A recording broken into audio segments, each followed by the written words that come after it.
Hello, what up everyone? Another day, another verse na naman tayo. Day 214.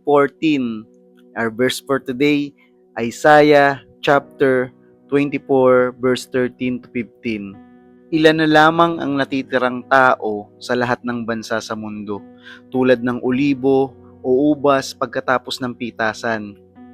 Ang mga natitirang tao ay sisigaw sa kaligayahan, ang mga nasa kanluran ay magpapahayag tungkol sa kapangyarihan ng Panginoon. Kaya nararapat ding purihin ng mga tao sa silangan at ng mga lugar na malapit sa dagat ang Panginoon, ang Diyos ng Israel.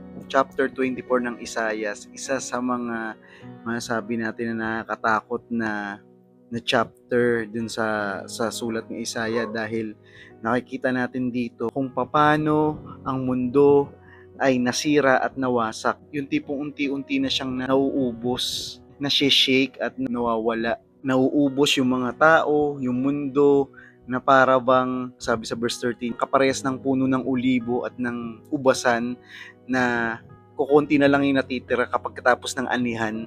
At yung mga kakaunti na yon ay ang mga tao na patuloy at nanatiling tapat sa ating Panginoong Diyos kahit nawawasak na ang mundo. Sa kabila ng pagkawasak, sa kabila ng mga problema, na igagawa pa rin nilang itaas ang kanilang mga tinig at patuloy na pumupuri at sinisigaw sa buong mundo ang kadakilaan ng Panginoon. At hindi yun madali Tayo nga konting problema lang, di ba? Minsan nagtatampo pa tayo sa Diyos. Ang pinag-uusapan dito, imagine niyo na gumuguho na ang mundo or nagugunaw na yung mundo ng paunti-unti. Pero meron pa ring mga tao, kakaunting mga tao na patuloy na pumupuri sa ating Panginoong Diyos. Sobrang nagustuhan ko tong verse na to. Habang ini-imagine ko yung vision ng Prophet Isaiah, dahil sa kalokohan ng mga tao ay unti-unti na nga naguguho yung mundo. Subalit, merong kakaunti, sabi doon kakaunti, na patuloy na nagiging tapat sa Panginoon. Somehow, mas na-encourage ako or nawa kayo rin na mas magpuri pa sa Panginoon. Dahil ang pagpupuri sa Panginoon, hindi siya sa dami. Kasi kukunti lang yun nandun Sabi na kukunti yung nandun na nagpupuri sa Panginoon. Kukunti na lang natira nagpupuri sa Panginoon. Hindi siya sa dami, at the same time, ang pagpupuri sa Panginoon, hindi rin siya sa sitwasyon. Hindi yung tipong nasa magandang lugar ka, komportable ka. Hindi Ito yung time na unti-unti nang gumuguho yung mundo, pero nagpupuri pa rin sila sa Panginoon at sinasabi pa rin nila, dakila ang ating Panginoon. Isa itong encouragement sa bawat isa sa atin. Hindi porke marami yung bilang, blessed. At hindi naman porke konti yung bilang, is pinaparusahan. Dito ko nakita na kahit konti yung bilang, pero sila yung blessed. Sila yung patuloy na nagpupuri sa Panginoon. May kasabihan nga tayo, quality over quantity.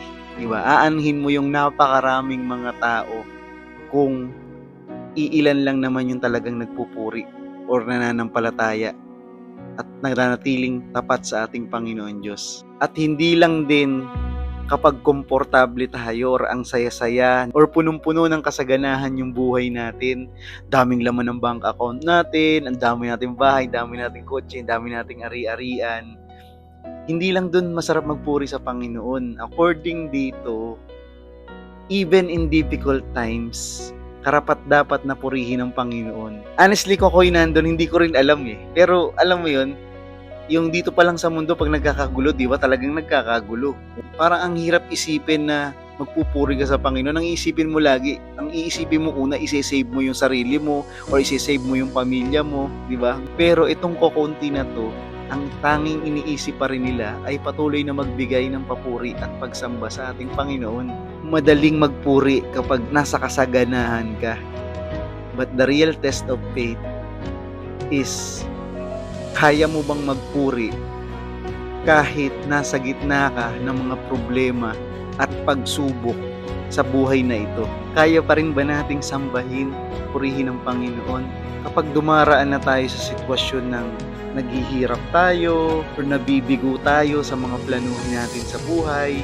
or hindi na tayo sigurado kung saan ba tayo talaga dadali ng buhay na ito.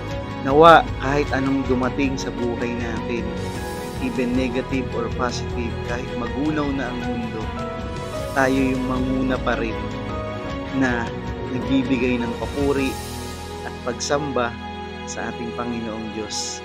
Nawa patuloy tayong maging tapat sa Kanya. Ang ating patuloy na katapatan, patuloy na pagpupuri at pagsamba sa Panginoon ay magsisilbing liwanag sa mga taong gulong-gulo na at nadidiliman na sa mundong ito. Nawa patuloy tayong maging patotoo sa lahat ng mga tao na ang Diyos na ating sinasamba ay isang makapangyarihang Diyos, tunay na tapat, mabuti at mapagmahal na Diyos. And alam ko kapag okay yung buhay natin, nagti-thank you tayo sa Panginoon or nagpupuri tayo sa Panginoon. But ask ourselves, kapag dumating yung time ng kahirapan, kapag dumating yung time ng problema, tayo pa rin ba yung lingkod ng Panginoon or naniniwala pa rin ba tayo sa Panginoon and nagpupuri at nagpapasalamat pa rin ba tayo sa Kanya?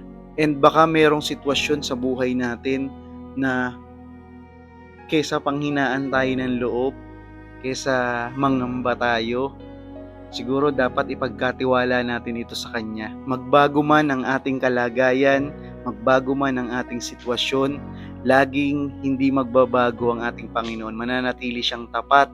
Patuloy tayong magtiwala at magbigay ng papuri at pagsamba sa ating Panginoon regardless sa sitwasyon na harapin man natin. Patuloy tayong maging matatag sa ating pananampalataya sa Kanya, hindi lang dahil sa maganda ang sitwasyon ngayon, kundi kahit anuman dumating sa atin, ay mananatili tayong tapat hanggang wakas. Nawa ay maging patotoo ang ating buhay tungkol sa kadakilaan at kabutihan ng ating Panginoong Diyos. God bless everyone, and nawa ay patuloy nating palaganapin ang salita ng Panginoon dito sa mundong to.